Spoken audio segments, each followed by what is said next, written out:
Hello बच्चों, कैसे हैं आप सभी। स्वागत है आप सभी का आपके अपने चैनल वाणी एजुकेशन पर, जहां हम करते हैं क्लास 10 की मैथ का सॉल्यूशन।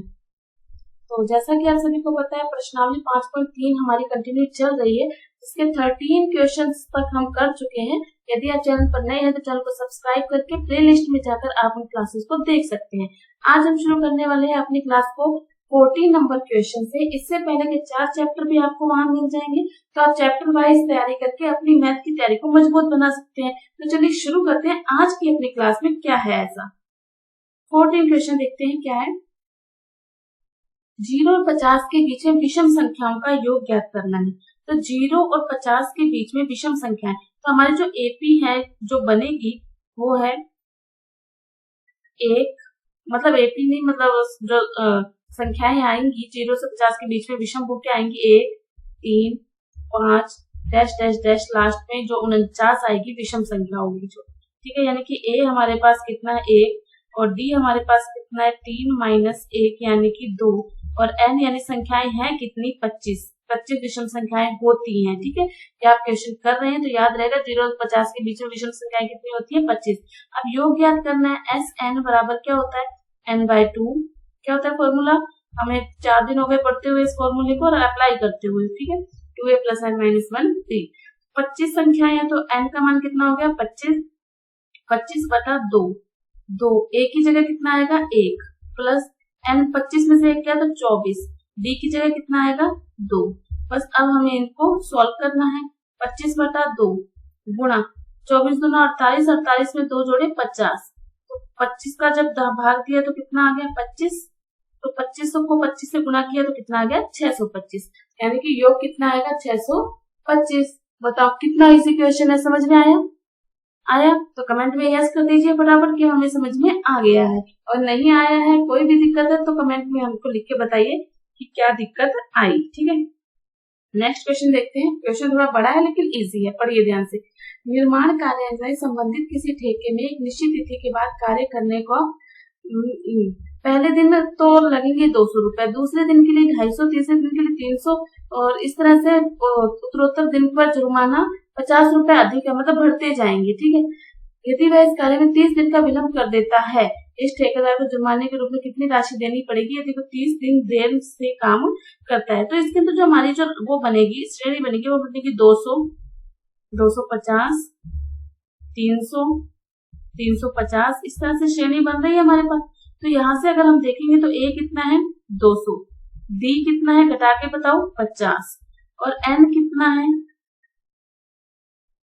n बराबर है 30। कितना है 30, क्योंकि 30 दिन का वो हमसे पूछ रहा है, विलंब कर देता है, ठीक है।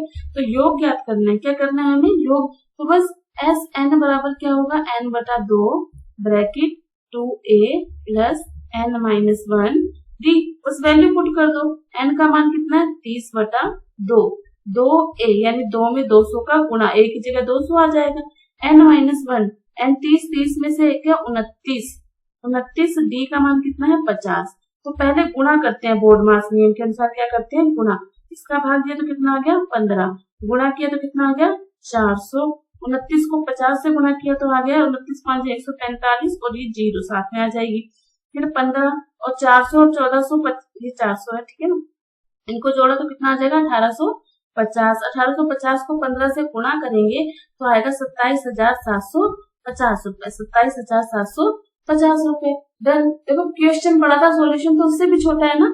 तो बताओ समझ में आया। समझ में आया तो कमेंट में यस कर दीजिए। यदि किसी प्रकार की कोई प्रॉब्लम है तो भी कमेंट में लिख के बताइए, और हाँ, कमेंट में अपना नाम और जगह का नाम लिखना मत भूलिएगा, ये बहुत जरूरी है, ताकि हमें भी पता लगे कि बच्चे कहाँ कहाँ से जुड़कर अपनी तैयारी को मजबूत बना रहे हैं, ठीक है। नेक्स्ट देखिए, क्वेश्चन बड़ा आंसर छोटा। देखो कैसे, किसी स्कूल के शैक्षिक प्रतिष्ठान नगद पुरस्कार देने की 700 रुपए की राशि रखी गई। प्रत्येक पुरस्कार,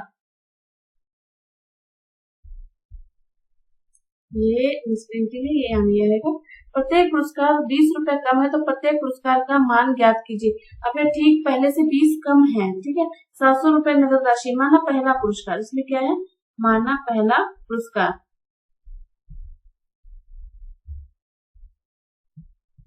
कितना x रुपए, कितना x, ठीक है। कुल पुरस्कार कितने हैं 7, कुल पुरस्कार कितने हैं 7। तो जो अगला पुरस्कार है वो 20 कम है ना, 20 कम है, तो कुल राशि कितनी है 700। कुल राशि कितनी है हमारे पास 700 है। तो 700 कब होंगे, देखो पहला x है, दूसरा x माइनस 20 है, उससे भी कम हो गया, तीसरे में इससे भी 20 कम यानी कि x माइनस 40 हो गया, चौथे में x माइनस 60 हो गया, सब में और कम होते जा रहे हैं, पांचवे में x माइनस 80 हो गया, छठे में x माइनस 100 हो गया, सातवें में x माइनस 120 हो गया। अब इन सबका जोड़ कितना है, वैसे हमारे पास 700, कितना है 700, ठीक है। x 1 2 3 4 5 6 7 कितने हो गए 7x, माइनस माइनस का 20 40 60 60 120 और 80 100 और 120, इन सबको जोड़ेंगे तो कितना आएगा 420 बराबर 700। यहाँ पर जब हमने x की वैल्यू निकालेंगे तो आएगी 160 रुपए, कितनी आएगी 160 रुपए। तो पहली 160 है, फिर 140, फिर 120, इस तरह से चलता चलेगा और राशियां आ जाएंगी। 120, फिर हमारे पास आएगा 100, फिर आएंगे 80 रुपए का पुरस्कार, फिर आएगा हमारे पास 60 रुपए का पुरस्कार, फिर आएगा 40 रुपए का पुरस्कार। बस माइनस करते जा रहे हैं, तो बहुत ही सरल क्वेश्चन था। चलिए नेक्स्ट क्वेश्चन देखते हैं, 17 number question. 17 number question miss print हुआ है, ठीक है। चलिए देखिए सोल्यूशन नंबर 17, आपकी बुक में क्वेश्चन नंबर 17 मिल जाएगा, मैं सोल्यूशन करा देती हूँ, है ना। सोल्यूशन 17 क्या कह रहा है, पेड़ लगाने हैं, ठीक है। तो पेड़ों की संख्या किस प्रकार से लगानी है, कक्षा 1 का अनुभाग 1 पेड़ लगाएगा, 2 का 2 लगाएगा, 3 का 3 लगाएगा, ये यहाँ पर लिखा हुआ है ना। देखो ये क्वेश्चन नंबर 17 ही है एक प्रकार से, 2 का 2 लगाएगा, 3 वाले 3 पेड़ लगाएगा, तो इस तरह से 12 तक चलता रहेगा। तो प्रत्येक कक्षा के 3 अनुभाग हैं, तो पेड़ों की कुल संख्या ज्ञात करनी है, ठीक है। तो सॉल्यूशन नंबर 17 देखो, कक्षा 1 द्वारा लगाए गए पौधे, कक्षा 1 द्वारा लगाए गए पौधे, 3 अनुभाग है ना सभी के, तो कक्षा 1 पौधे लगा रहा है और 3 अनुभाग है, तो 3 एकम 3। इसी प्रकार से कक्षा 2 द्वारा लगाए गए पौधे कितने होंगे, 3 अनुभाग है, कक्षा 2 वाले 2 लगा रहे हैं, तो कितना आएगा 6। फिर इसी प्रकार कक्षा 3 वाले भी कितने अनुभाग है, 3 अनुभाग है और कक्षा 3 वाले 3 लगा रहे हैं, तो कितने लगेगा 9। तो इस प्रकार जो कहाँ तक चलेगा वो 12 तक, कहाँ तक चलेगा 12 तक। तो 3 श्रेणी बनेगी, 3 6 9 डैश डैश डैश। 12वीं कक्षा वाले लगा रहे हैं, 12 36, ठीक है ना। लास्ट वाला कक्षा 12 का देखें, अगर अपने कक्षा 12 के बच्चे 12 पौधे लगाएंगे, 3 अनुभाग है, 12 36, तो लास्ट जो पॉइंट आएगा वो क्या आएगा 36। श्रेणी बन गई। अब हमें योग ज्ञात करना है, यहाँ पर a बराबर कितना है 3, d बराबर भी कितना है 3 और n बराबर कितना है 12, ठीक है। तो योग ज्ञात करना है तो फॉर्मूला लगा दो, क्या n/2 ब्रैकेट 2a प्लस में n माइनस 1 d। तो ब्रैकेट उसमें n का मान हमारे पास कितना है 12, 12 में 2 का भाग दिया 6, एक की जगह लिखेंगे 3, 3 दूनी 6, n की जगह 12 में से 1 है 11, d की जगह 3, 11 तिया 33, 33 और 6 39, 39 को 6 से गुणा करेंगे तो 234। बस ये है कैलकुलेशन गुणा भाग करने की। डन। चलिए नेक्स्ट क्वेश्चन पर, चलिए देखिए नेक्स्ट क्वेश्चन हमारा 17 नंबर क्वेश्चन क्या कहता है, त्रिज्या 0.5 सेंटीमीटर, 1 सेंटीमीटर, 1.5, 2 इस तरह से अपने को श्रेणी दी हुई है। तो कुल लंबाई क्या होगी, कुल लंबाई यानी कि योग ज्ञात करना है, योग ज्ञात करना है। तो अपने को त्रिज्या दे रखी है, ठीक है, L1 L2 L3। तो अपने पास जो श्रेणी बनेगी वो बनेगी जैसे सब 0.5 पाई, ठीक है। दूसरी अर्ध है ना, क्या है, देखो परिमाप होता है 2 पाई आर और ये अर्ध परिमाप है। अर्ध परिमाप तो 2 का भाग दे देंगे, तो यहाँ से पाई तो पाई रहेगा, आर की जगह ये आता जाएगा 0.5, फिर 1, फिर 1.5। तो श्रेणी जो है वो जो ए की श्रेणी बनेगी 0.5, फिर आएगा 1.0 पाई, फिर आएगा 1.5 पाई, इस तरह से चलता जाएगा ये, ठीक है। तो यहाँ पर अगर हम देखेंगे तो ए की वैल्यू कितनी है 0.5 पाई, डी की वैल्यू कितनी है 0.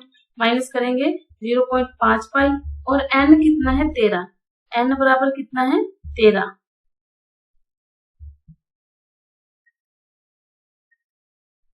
कि कितने तक ये चलेगा। n बराबर हमारे पास 13 है, ठीक है। अब योग ज्ञात करना है। क्या ज्ञात करना है? योग।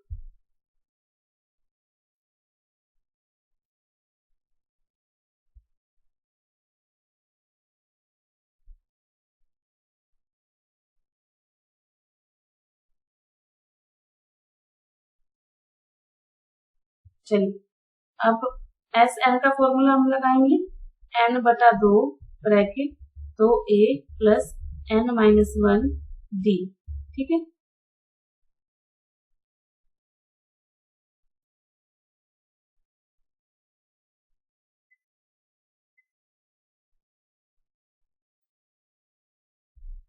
यहाँ से s 13 बराबर 13 बटा 2, 2a, 2 को गुणा करना है 0.5 पाई के साथ, प्लस 13 में से गया 12, d को गुणा करना है 0.5 पाई के साथ, ठीक है। अब इसकी जब हम कैलकुलेशन करेंगे, 13 में 2 का भाग दिया तो 6.5। अब इसको जब 5 दूनी 10 होता है तो 1 पाई आएगा। क्या आएगा? 1 पाई। 12 5 60 होता है तो कितना आएगा? 6 पाई। तो ये कितना हो गया? 7 पाई। कितना हो गया? 7 पाई। 7 पाई को यानी 6.5, इसके बाद यहाँ से करूँ 6.5, 7 पाई। पाई का मान कितना होता है? 22 बटा 7, 7 से 7 कैंसिल। अब इनका कर दिया गुणा तो हमारे पास आएगा 143 सेंटीमीटर। कितना आएगा? 143 सेंटीमीटर। डन। नेक्स्ट क्वेश्चन देखिए, इसको मैं समझाती हूँ। देखो 200 लट्ठे हैं हमारे पास, ठीक है। सबसे नीचे वाली पे 20 रखे हैं, फिर 19 रखे हैं, फिर 18 रखे हैं। तो ये 200 लट्ठे में कितनी पंक्तियां बनेंगी ये अपने को बताना है। तो मतलब n का मान अपने को बताना है क्या बनेगा, ठीक है। यानी कि जो श्रेणी हमारी बनेगी वो बनी 20, 19, 18, 17, ठीक है। और यहाँ पर a का मान कितना हो गया? 20, d का मान कितना हो गया? 19 माइनस 20 यानी कि माइनस का 1, और n कितना हो गया?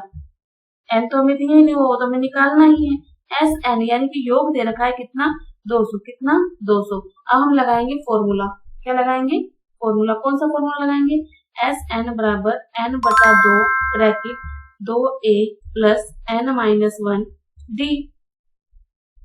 तो एस एन तो हमें कितना दे रखा है? 200। एन की वैल्यू हमारे पास नहीं है तो हम एन को एन ही रहने देंगे। 2a, a की जगह हमारे पास 20 आएगा तो ये कितना हो जाएगा? 40। तो n-1 तो हमारे पास है नहीं, d की जगह हमारे पास आएगा माइनस का 1। ये हो गया 2 का यहाँ पर गुणा हो जाएगा तो कितना हो जाएगा? 400। कितना हो जाएगा? 400। अब यहाँ पर हम इसको सॉल्व करते हैं। 40 प्लस ये इसका गुणा होगा तो माइनस का n प्लस का 1, ये हो गया 400 बराबर 10 और 1 कितना हो गया? 11। कितना हो गया? 11। सॉरी 40 और 1 41। तो n 41 माइनस n, n का अंदर हम करेंगे गुणा तो 400 बराबर 41 n माइनस n स्क्वायर। पक्षांतरण करके इधर लाएंगे दोनों को तो n स्क्वायर माइनस का 41 n और फिर प्लस का 400। ये हमारी द्विघात समीकरण बनेगी। क्या बनेगी? द्विघात समीकरण। अब द्विघात समीकरण के हमें क्या करने हैं? गुणनखंड। ऐसी दो संख्याएं जिनका जोड़ने घटाने पर तो 41 आ जाए और गुणा करने पर 400 आ जाए तो क्या बनेगा? 16 और 25। क्या बनेगा? 16 और 25 दोनों ही संख्याएं माइनस की होंगी तभी तो जुड़ेंगी। प्लस में 400 बराबर 0। ऐसे n बाहर ले लिया तो आ गया n-16, ठीक है। और यहाँ पर आ गया माइनस का 25 बाहर ले लिया तो भी यहाँ पर बचेगा n-16 बराबर 0। तो यहाँ पे n-25 आ गया और आ गया n-16, ठीक है। तो या तो n बराबर आएगा 25 या फिर आएगा n बराबर 16। तो हम a16 भी निकालेंगे और a25 भी निकालेंगे, ठीक है। a16 हमारे पास क्या आएगा? a प्लस n-1 यानी 15d। जब वैल्यू पुट करेंगे तो कितना आएगा? 5। ऐसे a25 निकालेंगे a प्लस 24d। a और d की वैल्यू पुट करेंगे तो आएगा माइनस का 4, जो कि संभव नहीं है, जो कि संभव नहीं है। अतः कितनी पंक्तियां बनेंगी? 5। कितनी पंक्तियां बनेंगी? 5। मतलब सबसे ऊपर पंक्ति में कितने लट्ठे आएंगे? 5 लट्ठे आएंगे, ठीक है। इस तरह से इस क्वेश्चन को सॉल्व करना है। सिर्फ कैलकुलेशन पर डिपेंड कर रहा है ये सब कुछ, है ना। लाइक कर दीजिए, शेयर। थोड़ी सी प्रश्नावली जो है वो इसी बेस पर है ना, तो बोर नहीं होना है, बिल्कुल करते रहना है क्वेश्चंस को। नेक्स्ट क्वेश्चन देखिए, एक आलू दौड़ है, प्रारंभिक स्थान से एक बाल्टी रखी हुई है जो पहले 5 मीटर की दूरी पर है। फिर अन्य आलू को सीधा इस प्रकार 3 मीटर की दूरियों पर रखा गया है। इस रेखा पर 10 आलू रखे गए हैं। तो प्रतियोगी बाल्टी से चलना प्रारंभ करता है, निकटतम आलू को उठाती है, उसे लेकर वापस दौड़कर बाल्टी में डालती है, फिर दूसरा उठाती है, पहला उठा के, फिर दूसरा उठा के, फिर तीसरा उठा, तो उसे कुल कितनी दूरी दौड़ना पड़ेगा, यानी योग निकालना है कि 10 आलूओं के लिए उसे कितना दौड़ना पड़ेगा, यानी कि ऐसे 10 अपने को निकालना है, ऐसे 10 अपने को निकालना है। तो जो हमारी श्रेणी बनेगी वो क्या बनेगी, पहले कितनी दूरी पर है, वो 5 मीटर की दूरी पर है, ठीक है। तो 5 पहले इधर आई 5, 5, 10, ठीक है। फिर इधर आई तो कितनी 5 और 3 7 दूनी 14, 5 और 3 8, 8 दूनी 16। फिर ये आई तो इतनी दूरी तो दुगनी, फिर यहाँ तक आई, फिर ऐसे करके श्रेणी बनेगी, समझ रहे हो। तो जो हमारी श्रेणी बनेगी, जो एक ही श्रेणी बनेगी वो पता है क्या बनेगी, 10, फिर 16, फिर 22, फिर 28। समझ में आई कैसे बनेगी।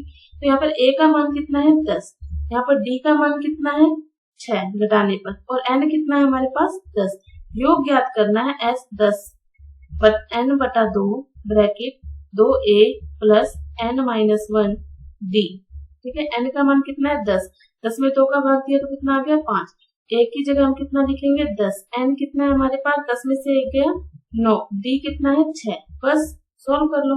5 20 प्लस 54, 74 में 5 का गुणा करेंगे, इनको 74 में 5 का गुणा करेंगे तो कितना आएगा 370 मीटर दौड़ना पड़ा, उस बच्चे को कितना दौड़ना पड़ा 370 मीटर दौड़ना पड़ा। तो ये हमारी प्रश्नावली 5.3 का लास्ट क्वेश्चन था।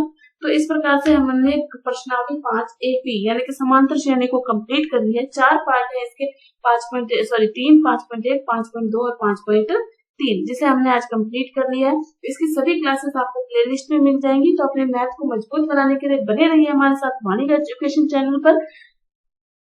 लेकिन आपके लिए छोटा सा काम जो मैंने आपको दिया कि आप अपना नाम और जगह का नाम कमेंट में लिखना बिल्कुल भी नहीं भूलेंगे, ताकि हमें पता लगे कि आप कहाँ से जुड़कर अपनी तैयारी को मजबूत बना रहे हैं। तो चलिए आज की क्लास में इतना ही, मिलते हैं नेक्स्ट क्लास में नेक्स्ट चैप्टर के साथ। तब तक पढ़ते रहिए, खुश रहिए, धन्यवाद।